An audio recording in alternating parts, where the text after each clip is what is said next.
Hello student. तो आज हम लोग इस वीडियो में पढ़ने वाले हैं जो आपके एग्जाम में 5 नंबर का जो क्वेश्चन पूछा जाता है गणित में कि √2 एक अपरिमेय संख्या उसे सिद्ध कैसे करते हैं, या तो 5 माइनस √3 जो है एक अपरिमेय संख्या है। इस तरह का जो प्रश्न होता है आज हम इस वीडियो में करने वाले हैं। तो इस वीडियो को देखकर आप 5 नंबर फिक्स कर लें। आप अपने एग्जाम में ये जो है इस तरह का जो क्वेश्चन पूछे जाते हैं ये क्वेश्चन छोड़ने वाला नहीं है। तो सिर्फ खाली वीडियो को जो है अंत तक देखें और यह 5 नंबर जो है उसे फिक्स करें। तो अगर मेरे चैनल पर नए हो तो चैनल को सब्सक्राइब कर लें और वीडियो को ज़्यादा से ज़्यादा शेयर करें। तो चलिए चलते हैं वीडियो की ओर।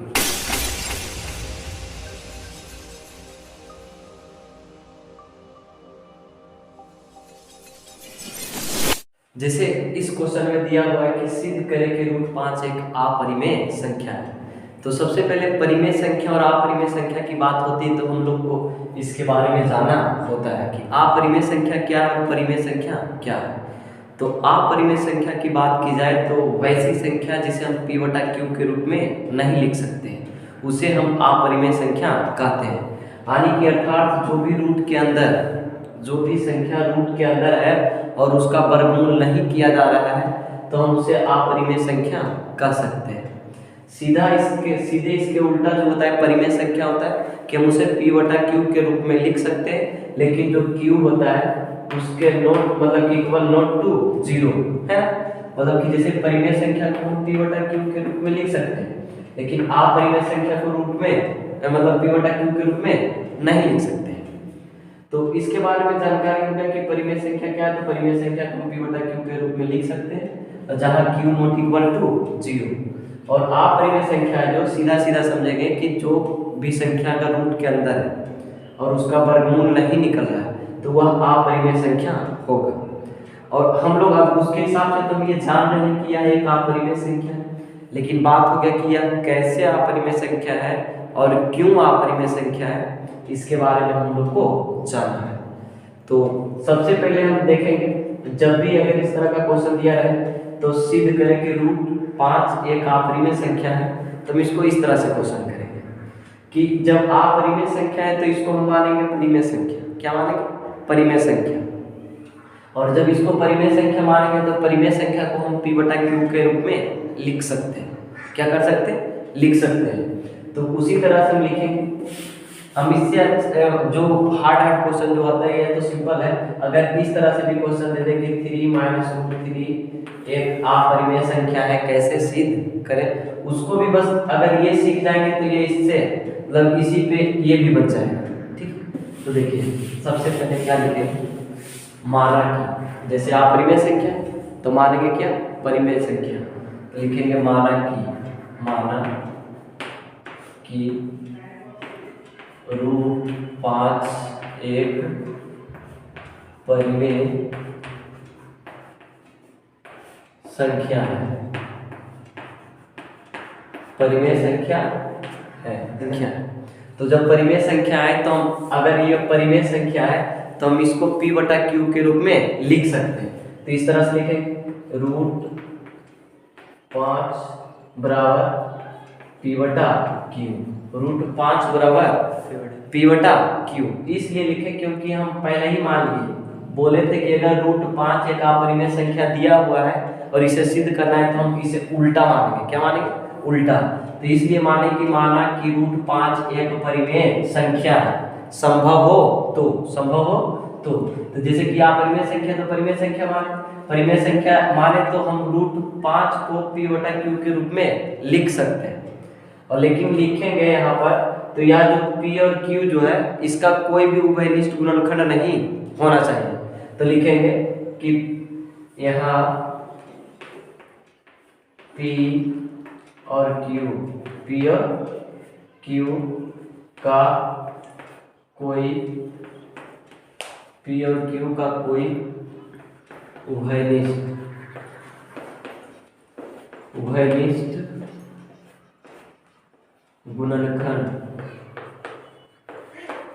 उभयनिष्ठ गुणनखंड ना हो और q नॉट इक्वल टू 0। ठीक है, q नॉट इक्वल टू 0 इसलिए नहीं होना चाहिए। जैसे कि √5 बराबर p/q है और पी और क्यू का कोई उभयनिष्ठ गुणनखंड नहीं होना चाहिए। जैसे कि अगर पी और क्यू का जो है उभयनिष्ठ गुणनखंड हो गए तो इसका जो है मतलब कि मानना गलत हो जाएगा। क्या हो जाएगा? गलत हो जाएगा। तो सबसे पहले अगर हम √5 बराबर पी बटा क्यू माने, क्योंकि यह परिमेय संख्या मान लिए, तो परिमेय संख्या माने तो पी बटा क्यू के रूप में लिख सकते हैं। और जब लिखे हैं तो यह जो पी और क्यू का कोई उभयनिष्ठ गुणनखंड का मतलब कि जैसे कि अगर हम 15/18 कर दिए हैं तो इसका अगर मतलब यह देखिए 3 से दोनों कट रहा, 3 से दोनों कट रहा, यानी कि इसका उभयनिष्ठ गुणनखंड कौन है? 3। तो इस तरह का इसमें होना नहीं चाहिए। हमारा मतलब कि जो परिमेय संख्या का जो डिफिनेशन है वह यही कहता है ना, उसके अनुसार से अगर उभयनिष्ठ गुणनखंड हो गया तो हमारा मानना गलत हो जाएगा। क्या हो जाएगा? गलत हो जाएगा कि यह एक परिमेय संख्या है, और जब परिमेय संख्या नहीं होगा तो वह अपरिमेय संख्या जरूर होगा। तो देखिए अब इससे आगे क्या करना है कि दोनों तरफ आप वर्ग करेंगे। क्या करेंगे? दोनों तरफ वर्ग करने का, दोनों लिखेंगे, दोनों तरफ वर्ग करने पर, तो जब दोनों तरफ वर्ग करेंगे तो हो जाएगा √5 का स्क्वायर और बराबर पी स्क्वायर और बटा क्यू स्क्वायर, पी स्क्वायर बटा क्यू स्क्वायर, यानी कि जब दोनों तरफ वर्ग किए तो √5 का स्क्वायर और बराबर पी स्क्वायर बटा क्यू स्क्वायर, यानी कि जब इस तरह से करेंगे तो दोनों पर पावर पी स्क्वायर बटा क्यू स्क्वायर, यानी कि पी बटा क्यू का होल स्क्वायर, तो इसका मतलब दोनों पर पावर है। ठीक है, तो जब इसको स्क्वायर किए तो हो जाएगा ये 5 और बराबर पी स्क्वायर बटा क्यू स्क्वायर। ठीक है, यह जो क्यू स्क्वायर है यह इधर आकर गुना हो जाएगा। क्या हो जाएगा? गुना। तो हो जाएगा यानी कि 5q स्क्वायर और बराबर पी स्क्वायर, पी स्क्वायर। अब यह जो 5 है इसको हम इधर लेकर चलाते हैं, इधर लेकर चलाते हैं तो q स्क्वायर और बराबर पी स्क्वायर और बटा 5। हमेशा इसलिए किए हैं कि देखना है, ढूंढना है कि यह जो कथन है यह सही लिखा हुआ है कि नहीं, कि अगर p और q का कोई उभयनिष्ठ गुणनखंड है तो वह अपरिमेय संख्या हो जाएगा। यानी कि p और q को वैसी कोई भी संख्या नहीं होनी चाहिए कि जो दोनों को काट सके। अगर ये संख्या 5 से कटता है तो ये संख्या 5 से कटना नहीं चाहिए। अगर कट गया तो यह एक अपरिमेय संख्या हो जाएगा, क्योंकि बोलता है कि यह जो p और q है इसका कोई उभयनिष्ठ गुणनखंड नहीं होना चाहिए। तो देखिए यहाँ पर हम ऐसा इसलिए कर रहे हैं क्योंकि ढूंढना है कि अगर ये कथन सही है कि नहीं। ये देखिए यहाँ पर क्यू स्क्वायर बराबर पी स्क्वायर बटा 5, तो इससे हमको साबित होता है कि यह जो पी स्क्वायर है, पी स्क्वायर बटा 5 जो है यह क्यू स्क्वायर के बराबर आया, तो कहीं ना कहीं यह जो 5 से जब भागा देते हैं पी स्क्वायर में तो यह क्यू स्क्वायर के बराबर आ जाता है। तो इसका मतलब क्या है कि यह जो है 5 जो है ये पी स्क्वायर को विभाजित करता है। तो लिखेंगे चूंकि 5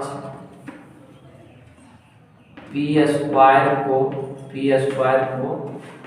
विभाजित करता है, विभाजित करता है, पी स्क्वायर को विभाजित करता है, इसलिए 5 पी को भी विभाजित करेगा, विभाजित करेगा। ठीक है, क्यों? जैसे कि 5 जो है पी स्क्वायर को विभाजित कर रहा है। जैसे इधर एग्जाम्पल में समझते हैं कि मान लिया यहाँ 3 का स्क्वायर 9 का स्क्वायर लिख दिया, इसको 3 से भाग दे देंगे तो सबसे पहले यह जो 9 का स्क्वायर है 81 होता है। 81 जो है 81 में अगर 3 से भाग दिए तो ये काट देता है। तो इसका मतलब क्या है, जब ये इसके स्क्वायर को काट सकता है तो यह जो 9 है उसको भी काट सकता है, यानी कि 9 बटा 3 कहे तो 3 तिया 9।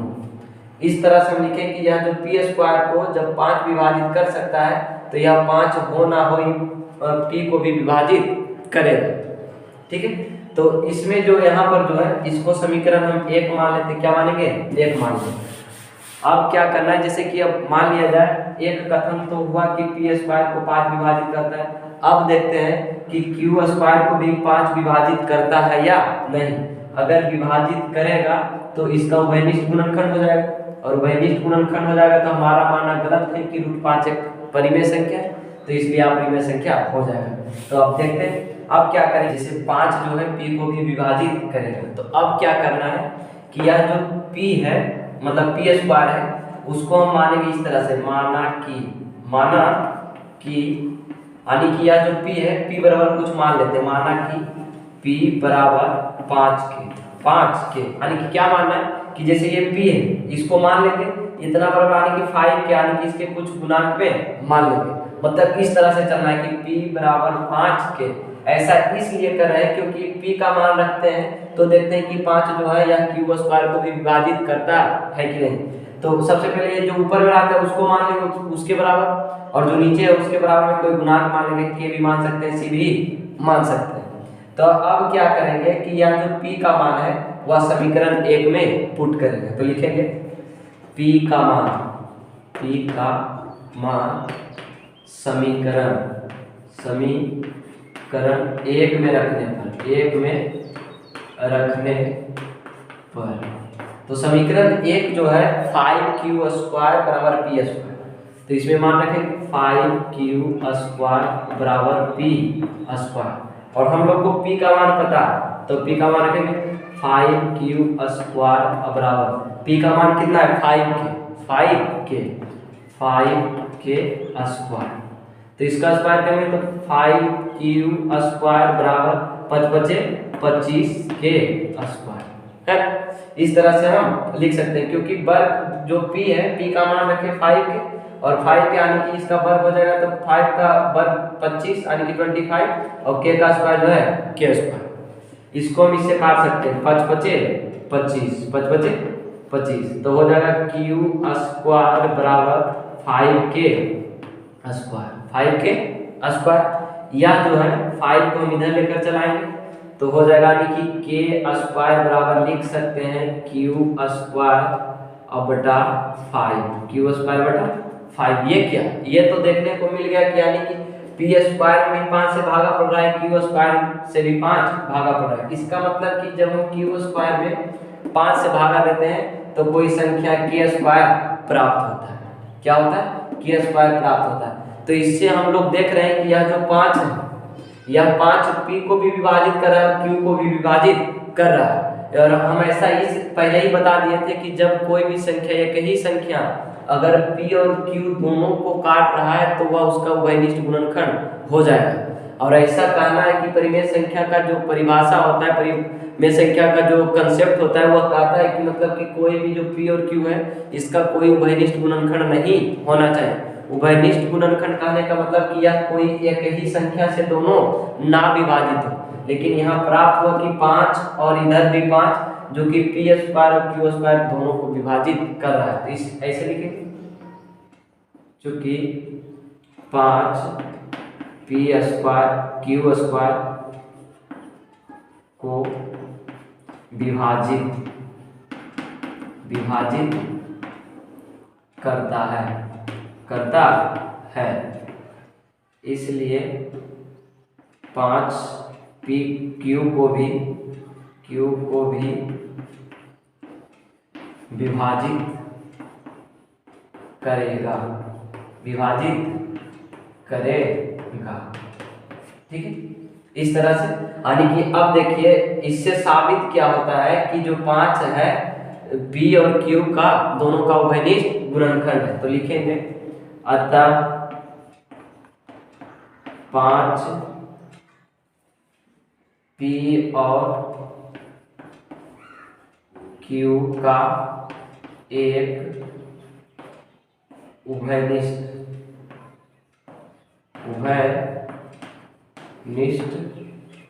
गुणनखंड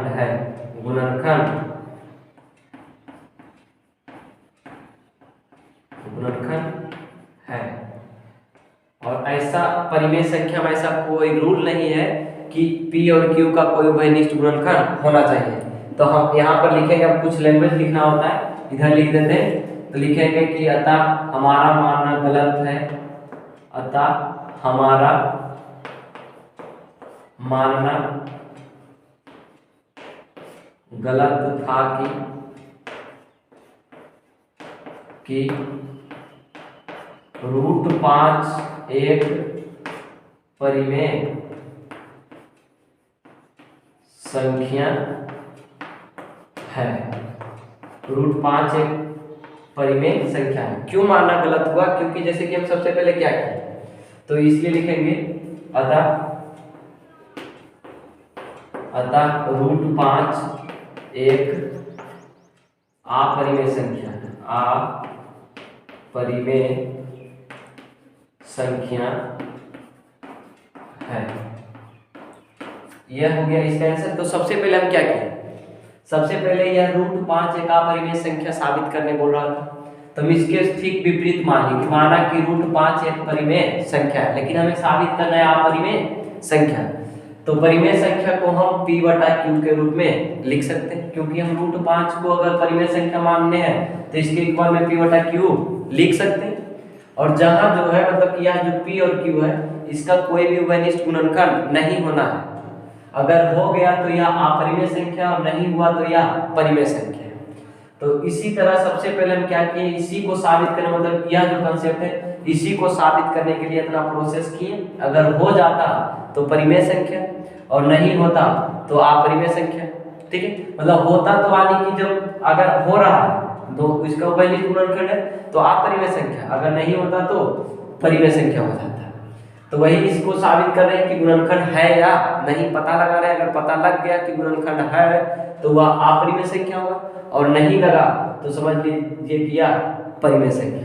तो इसी प्रोसेस को सबसे पहले दोनों तरफ वर्क किए, और वर्क करने के बाद यह रूट 5 का स्क्वायर किए तो 5, और पी स्क्वायर क्यू स्क्वायर जो है इसको किए तो पी स्क्वायर क्यू स्क्वायर प्राप्त हुआ। तो इसको क्यू स्क्वायर जो है इधर लेकर चल गए तो बच गया 5 क्यू स्क्वायर बराबर पी, इसको समीकरण 1 मान लिया। और यह जो 5 है इधर गुना में तो इधर लाके भाग में कर दिए। तो यहाँ पर देखें कि पी स्क्वायर में जब 5 से भागा देते हैं तो क्यू स्क्वायर कोई संख्या प्राप्त होती। तो इसका मतलब क्या है कि 5 जो है यह पी स्क्वायर को विभाजित कर रहा है। तो वही लिखे कि 5 जो है पी स्क्वायर को विभाजित करता है, 5 जो है पी स्क्वायर को विभाजित करता है, इसलिए 5 पी को भी विभाजित करेगा। यहाँ तक तो प्रोसेस ठीक है कि एक संख्या को 5 से p को 5 से काट रहा है, लेकिन q भी 5 से नहीं कटे तभी परिमेय संख्या होगा। अगर 5 q को भी काट दिया है तो वह अपरिमेय संख्या हो जाएगा। तो हम किए क्या, मान लिए फिर से, माना कि p बराबर यानी कि जो ऊपर जिसमें भाग दिए 5 से उतना बराबर मानना है।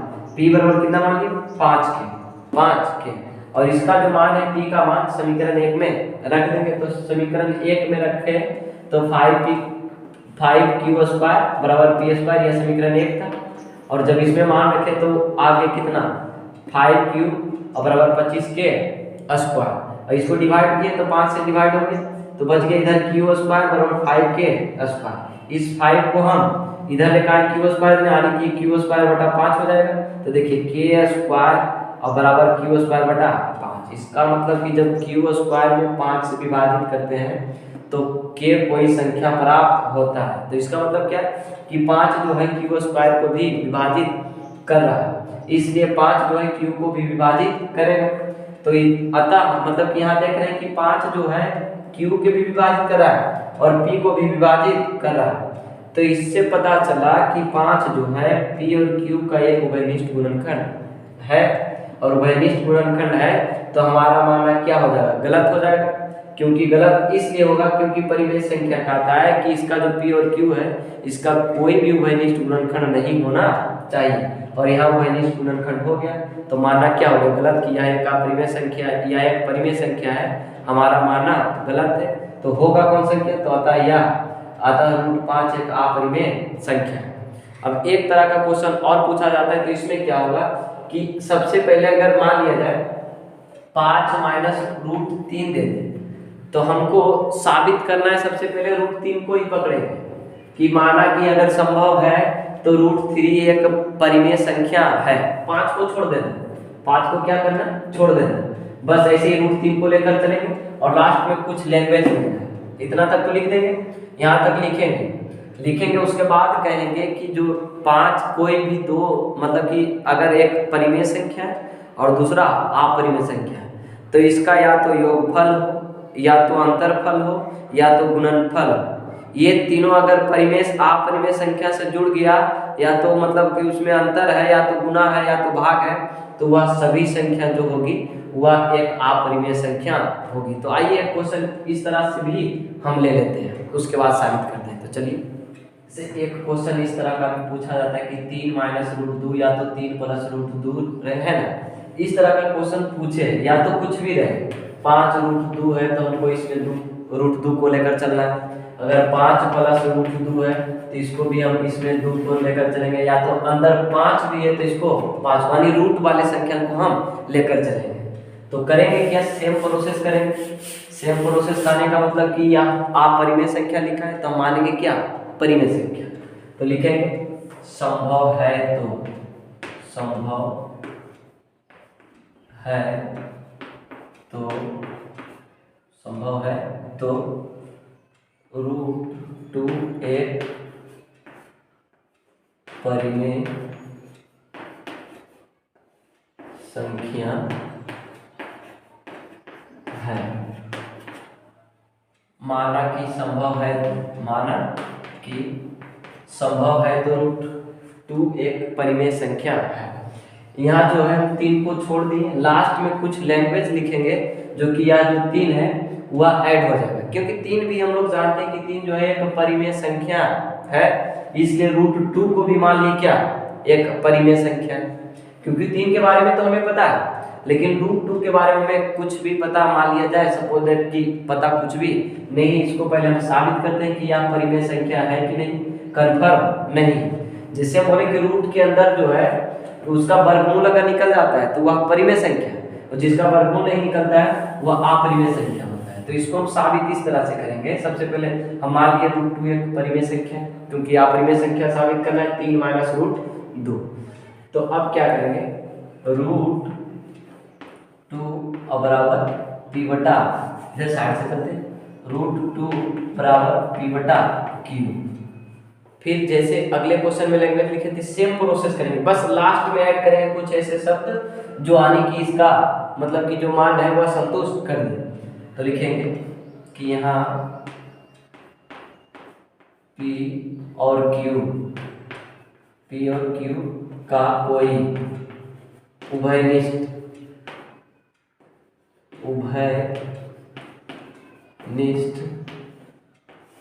गुणनखंड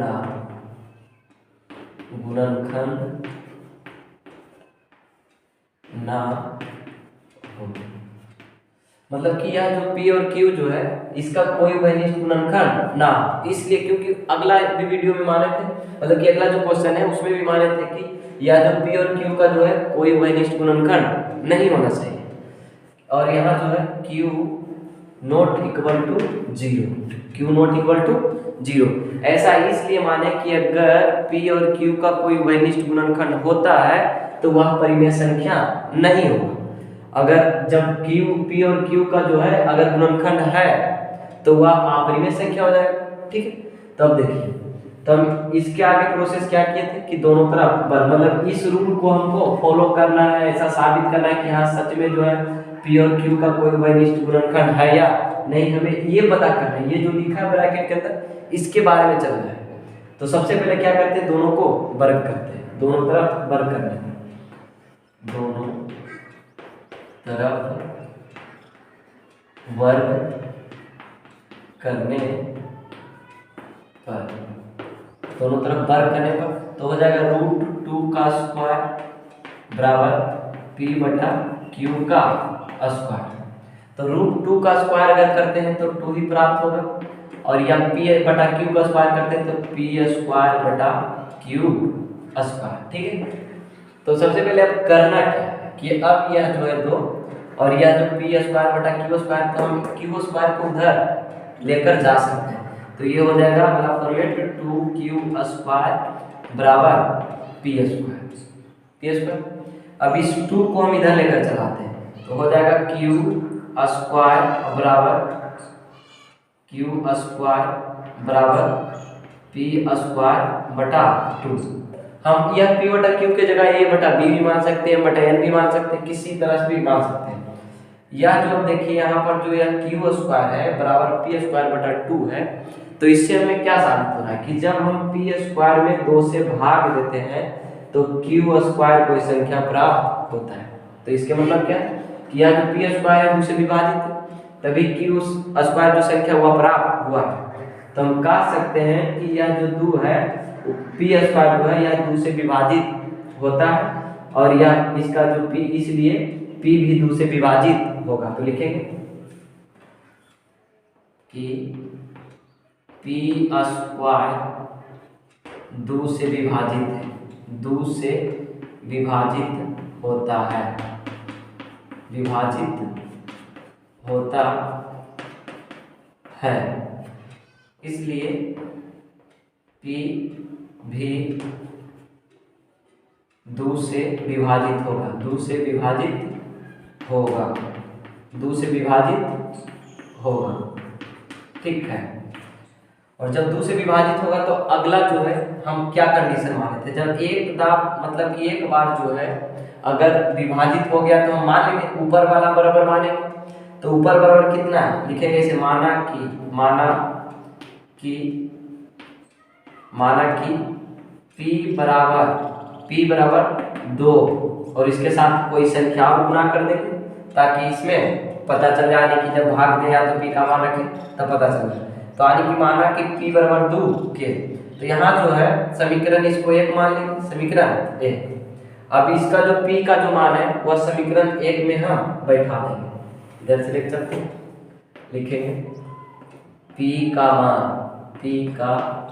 मान समीकरण 1 में रखने पर, समीकरण 1 में रखने पर, ठीक है। तो जब P का मान रखे समीकरण 1 कितना है 2q स्क्वायर बराबर P स्क्वायर, 2q स्क्वायर बराबर P स्क्वायर।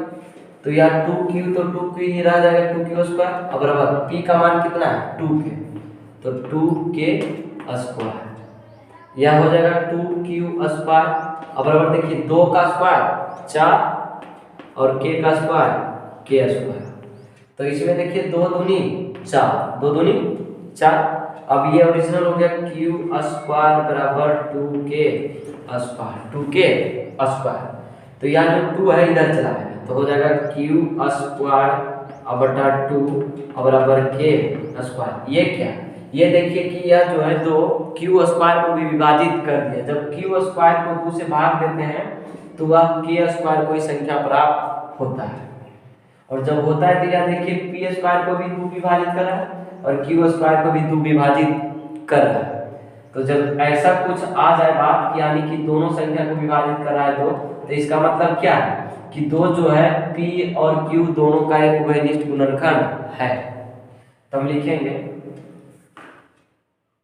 चूंकि q स्क्वायर को 2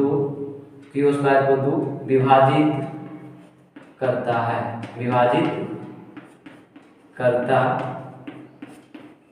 है, इसलिए q को भी 2 विभाजित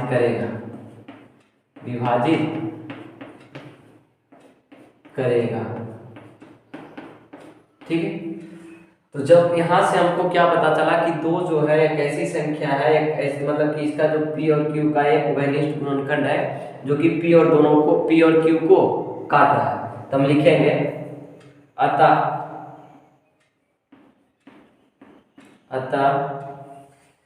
p और q का 2 एक उभयनिष्ठ गुणनखंड है,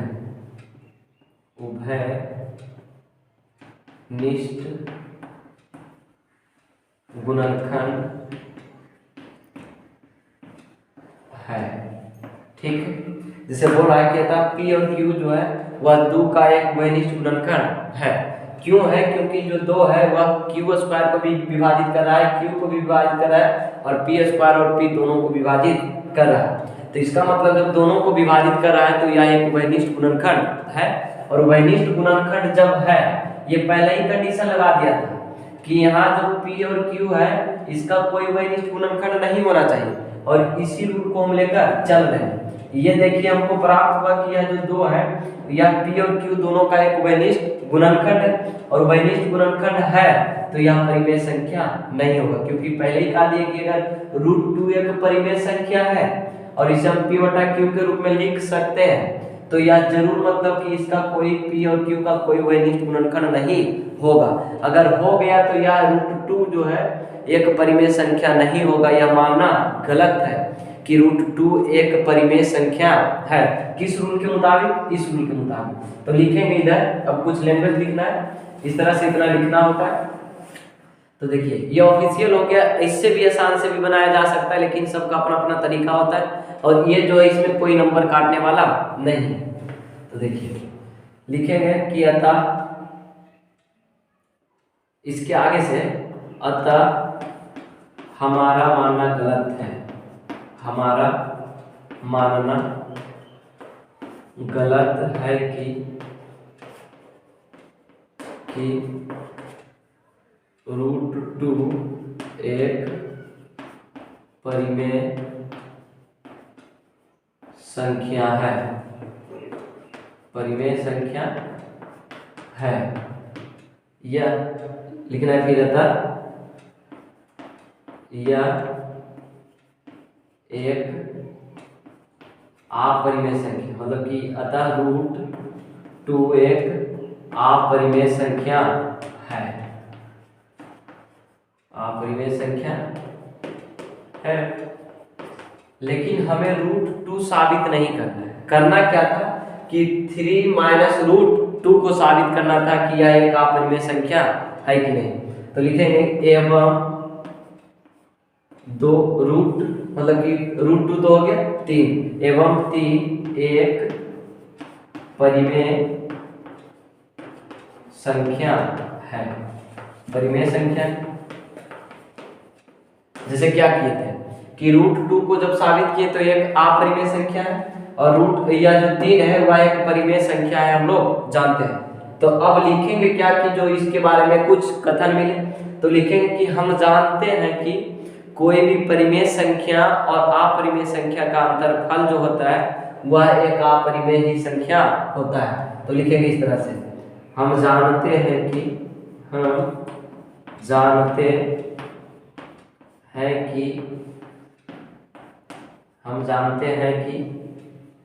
परिमेय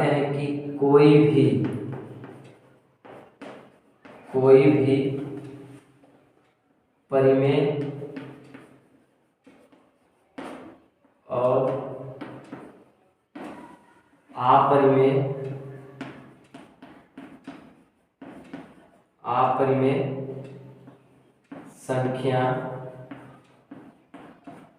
का, मतलब कि हम जानते हैं कि कोई भी परिमेय संख्या और अपरिमेय संख्या की या तो गुणनफल हो, या तो योगफल हो, या तो अंतरफल यानी कि अंतर हो, उसका भी संख्या जो वह प्राप्त होगी वह कौन सा संख्या? अपरिमेय संख्या। अपरिमेय संख्या का गुणनफल लिख देते हैं, पहले अंतरफल लिखते हैं, अंतरफल अपरिमेय संख्या ही होता है, अपरिमेय संख्या होता है। इसलिए 3 - √2 एक अपरिमेय संख्या है, अपरिमेय संख्या है। इस तरह से हम लोग लिख सकते हैं, इस तरह से हम लोग लिख सकते हैं। तो जैसे कि क्या किया, सबसे पहले हम 3 - √2 है उसको एक, मतलब कि हमेशा लेकर चलेंगे रूट वाले को, और रूट वाले को लेकर चले, और उतना अगर आप परिमेय संख्या बोला तो हम उसके बराबर क्या माने? परिमेय संख्या। और जब परिमेय संख्या माने तो ठीक उसी तरह से हम सॉल्यूशन करते गए, और लास्ट में बता दिए कि यह जो √2 है एक अपरिमेय संख्या है, और हम जानते हैं कि 3 भी जो है एक परिमेय संख्या है। कौन सा संख्या? परिमेय संख्या। और जो कंडीशन बोलता है, नोट्स बोलता है कि अगर कोई भी एक परिमेय संख्या है और एक अपरिमेय संख्या है तो उसका या तो अंतरफल, या तो गुणनफल, या तो योगफल जो भी आता है वह एक अपरिमेय संख्या होता है। तो इसलिए 3 परिमेय संख्या और √2 अपरिमेय संख्या, तो ये दोनों का जो अंतरफल आएगा वह एक अपरिमेय संख्या ही प्राप्त होगा,